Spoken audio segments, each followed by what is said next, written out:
ഒരുപക്ഷെ സുപ്രീം കോടതിക്ക് ഇത്രയധികം അധികാര പദവി ഉപയോഗിച്ച് ചെയ്യാൻ കഴിയുന്ന ഒരു കാര്യമുണ്ടോ? സുപ്രീം കോടതിയുടെ ശ്രദ്ധയിൽപ്പെടുത്താൻ പ്രതിപക്ഷം നിരന്തരം നിയമ പോരാട്ടം നടത്തിക്കൊണ്ടിരുന്നത് ഈ ഒരൊറ്റ ദിവസത്തിന് വേണ്ടിയാണ്. ഇലക്ഷൻ കമ്മീഷനെ അവരെ ചട്ടം പഠിപ്പിക്കാൻ കൃത്യമായി പ്രതിപക്ഷത്തിന് കഴിയില്ല എങ്കിൽ പോലും അവരെ നിയമപരമായി നേരിടാൻ കഴിയുമെന്ന് ചുരുങ്ങിയ നാളുകൊണ്ട് തന്നെ പ്രതിപക്ഷ നേതാവ് രാഹുൽ ഗാന്ധി കാണിച്ചു കൊടുത്തു. നേരത്തെ തെരഞ്ഞെടുപ്പ് കമ്മീഷൻ അധ്യക്ഷനായിരുന്ന രാജീവ് കുമാർ ഇപ്പോൾ എവിടെയാണ് എന്നതും, അദ്ദേഹം രാജ്യദ്രോഹമാണ് ചെയ്തത് എന്നതും, അദ്ദേഹം രാജ്യം വിട്ടിരിക്കുകയാണ്, അതിന് ഒത്താശ ചെയ്തു കൊടുത്ത BJP നേതൃത്വമാണെന്നതും ഇപ്പോഴത്തെ തെരഞ്ഞെടുപ്പ് കമ്മീഷൻ അധ്യക്ഷനായ ജ്ഞാനേഷ് കുമാർ വോട്ടർ പട്ടിക ക്രമക്കേട് ഉൾപ്പെടെയുള്ള കാര്യങ്ങളെ പറ്റി പറഞ്ഞ അതിന്റെ ക്ലാരിഫിക്കേഷൻ എത്രത്തോളം വിരോധാഭാസം നിറഞ്ഞതാണെന്നും രാഹുൽ ഗാന്ധിക്ക് സുപ്രീം കോടതിയുടെ മുമ്പിൽ ധരിപ്പിക്കാൻ കഴിഞ്ഞു എന്നുള്ളതാണ് അദ്ദേഹത്തിന്റെ ഏറ്റവും വലിയ പോരാട്ട വിജയം.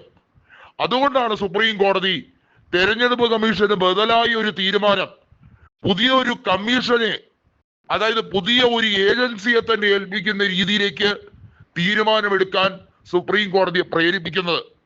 ബീഹാർ അസംബ്ലി മാത്രമല്ല, വരാനിരിക്കുന്ന നിയമസഭാ തെരഞ്ഞെടുപ്പുകളിൽ തെരഞ്ഞെടുപ്പ് കമ്മീഷന്റെ നടപടിക്രമങ്ങളെ കൃത്യമായി സുപ്രീം കോടതി വീക്ഷിക്കുമെന്ന് പറഞ്ഞു കഴിഞ്ഞിരിക്കുകയാണ്. അതിനോടൊപ്പം തന്നെ പുതിയ ഒരു ഏജൻസിയെ അപ്പോയിന്റ് ചെയ്യുന്നത് ഉൾപ്പെടെയുള്ള കാര്യങ്ങളിലേക്ക് സുപ്രീം കോടതി നീങ്ങുകയാണ്.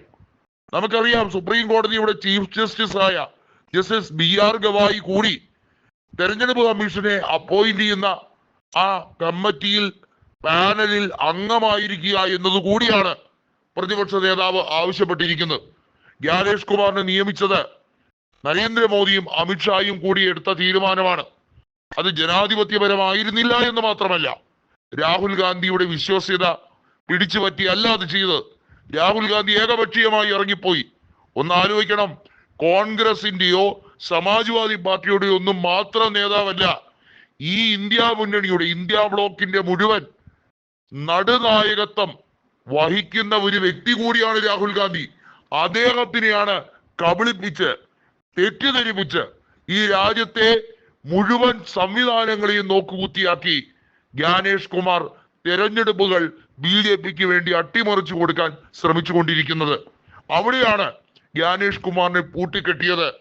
തെരഞ്ഞെടുപ്പ് കമ്മീഷൻ നടത്തിയ ക്രമക്കേടുകൾ ഓരോന്നായി എണ്ണി എണ്ണി രാഹുൽ ഗാന്ധി പകൽ വെളിച്ചത്തിൽ കൊണ്ടുവന്ന് ബീഹാറിൽ ഇപ്പോൾ വോട്ടധികാർ റാലി ഉൾപ്പെടെ നടത്തി ഈ രാജ്യത്തിന്റെ ശ്രദ്ധ മുഴുവൻ പിടിച്ചു പറ്റിയിരിക്കുന്നു.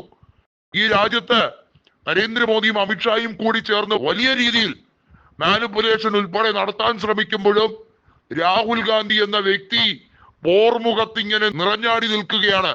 പ്രതിപക്ഷം സ്കാറ്റേർഡ് ആയി പോകുമെന്ന്, അത് ഛിന്ന ഭിന്നമായി പോകുമെന്ന് പ്രത്യാശ പ്രകടിപ്പിച്ചാണ് മൂന്നാമത് നരേന്ദ്രമോദി അധികാരത്തിലെത്തിയതെങ്കിൽ പ്രതിപക്ഷത്തേക്ക് NDA ഘടകകക്ഷികളായ TDPയും ഐക്യജനതാദളിലെ ഏതാനും ചില നേതാക്കളും മറ്റ് ചെറുതും വലുതുമായ ഘടകകക്ഷികൾ ഒന്നൊന്നായി ഒഴുകിയെത്തുന്നു.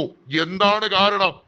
ആ മനുഷ്യൻ പറയുന്നതിൽ വാസ്തവമുണ്ട് എന്നതും അതിൽ കഴമ്പുണ്ട് എന്നതും തിരിച്ചറിയുകയാണ് ജനങ്ങൾ.